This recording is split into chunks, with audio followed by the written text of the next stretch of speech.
Hello viewers, today we are going to talk about how to prove the ABEL'S formula, but we shall start from here. If we let y1 and y2 to be linearly independent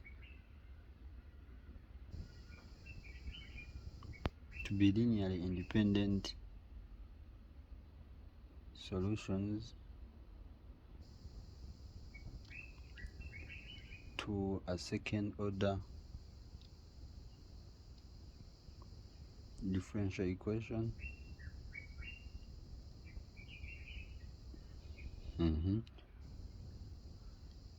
When our differential equation is in the format of a2 x y double derivative plus a1 x y single derivative plus a0 x of y equaling to 0, we are letting our y1 and y2 be the solutions to a second order homogeneous differential equation.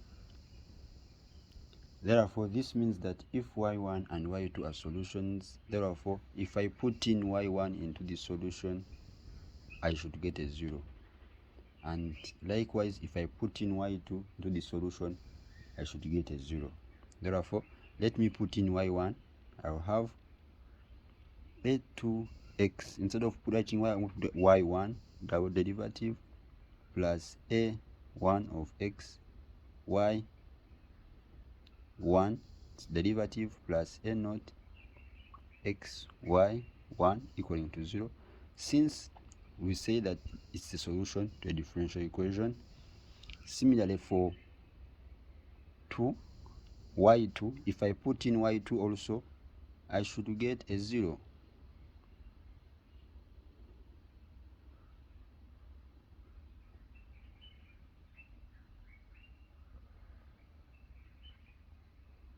Now from this equation 1 and equation 2, if I try out to make y double derivative as my subject, if I try to make y1 double derivative as my subject, I'll have y1 double derivative to equal to, I'll bring this a1 x of y, the other side become negative.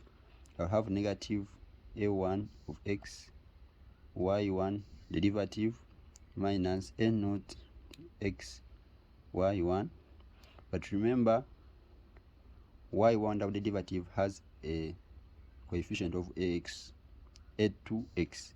Then I will divide by a2 of x everywhere, and I'll put here a2 of x and here a2 of x. Similarly, if I do the same thing for y, I'll have my y2 double derivative to be equal to negative a1 of x over a2 of x, y2 derivative minus a0 of x, a2 of x, y2, that way. But remember, from a definition of a Wronskian, if I try to get the Wronskian of y1, y2, I'll have something, it's going to be the determinant of y1 derivative, y2 derivative, which is the same as having major diagonal minus minor diagonal, y1 y2 derivative, yes, minus y2 y1 derivative. I think we are together there, we are still together. After there, I can differentiate my Wronskian. If I differentiate my Wronskian the first time, I'll get what? I'm differentiating my Wronskian the first time. This is product rule. I'll keep y1 constant, I differentiate y2. I'll have y1 y2 double derivative. Now I keep y2 constant, I differentiate y1. I'll say minus y1 derivative, y2 derivative. I do the same for this. I keep this negative here. I'll have negative. I'll keep y constant different to this one. I will say y2 y1 double derivative. Then the minus the negative make it a positive plus. Now I keep this one different to this one. y2 derivative y1 derivative. From here, I'm seeing that this one is going out with this one. They are the same. Therefore, I will remain with my the first derivative of the Wronskian to be y1 y2 double derivative minus y2 y1 double derivative. If I want to substitute my y1 double derivative, therefore I'll say my Wronskian equals to my y1 into my y2 double derivative, which we got here is negative a1 of x over a2 of x, y2 single derivative minus a naught of x over a2 of x, y2, then minus now y2 into y1 derivative, double derivative, which is here, negative a, it's negative ax, a1x over a2x of y1 derivative minus a naught of x, y1 over a2 of x. If I try to open brackets, this is the first derivative. Remember, I'm substituting into this equation. If I try to open my brackets, I'll have negative a1 of x over a2 of x this way, y1 y2 double derivative that way, minus a naught of x a2 of x, y1 y2, minus, this is going to become a positive, negative, and this negative, a1 of x over a2 of x, y1 derivative y2, and then negative, and then this negative become a positive, plus a naught of x over a2 of x, y1 y2. From here, I'm seeing that some things are cancelling. This one is the same as this one. They will go away, and I will be left with my first derivative of the Wronskian to be equal to, it will begin with this one. Anyway, let me begin with that one. I will have, but I'm seeing some things are common. This one is common. If I try to factorize out negative a1 of x out of a2 of x, that way I'll have something, because I'm seeing this one is common to this one, and I'll remain here with y1 y2 derivative. Then since I'm putting a negative outside, this one will turn to a negative, minus y1 derivative y2. But from my observation, this one is the same as the Wronskian, the division of the Wronskian, which I have here. Therefore, I will say that my first derivative of the Wronskian equals to negative a1 of x out of a2 of x times the Wronskian. And therefore, this equation is very crucial in determining. If I put this on the side, I have plus a1 of x over a2 of x, the Wronskian, equals to 0. And then this equation is very crucial for me in proving the ABEL'S formula. I think we are together. Now from this equation, I now see that it is a differential equation, a first order differential equation, which is simple separable.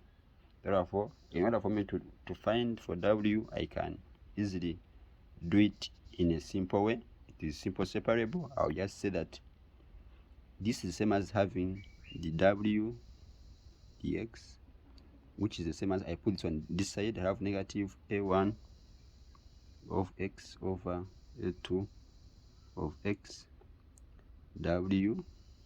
Then if I separate variables, I will have 1 over w dw equals negative a1 of x over a2 of x dx. If I integrate both sides, I will have ln w here, which equals to integral of negative a1 of x over a2 of x dw. I think we are there.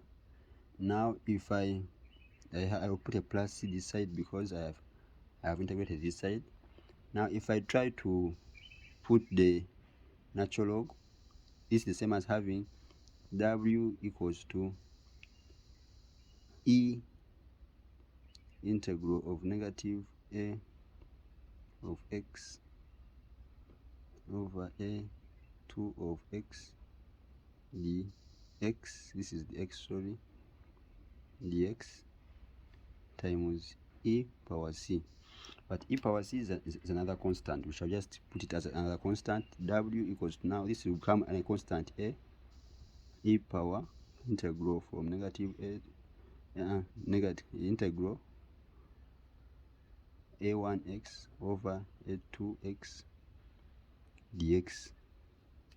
Yes, from there, now I will conclude that w equals to a e integral negative a1x over a2x dx is what we call, this is what we call ABEL'S formula.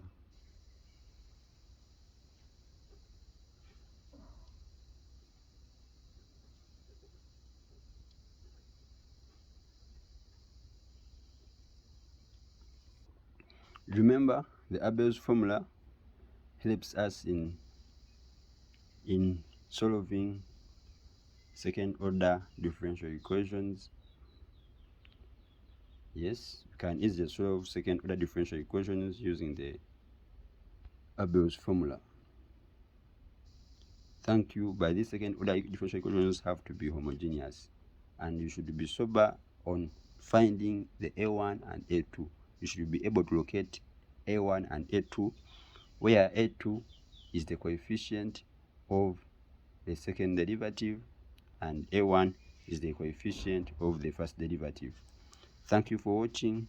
Subscribe, comment, and share the link to other people so as they can enjoy the videos also.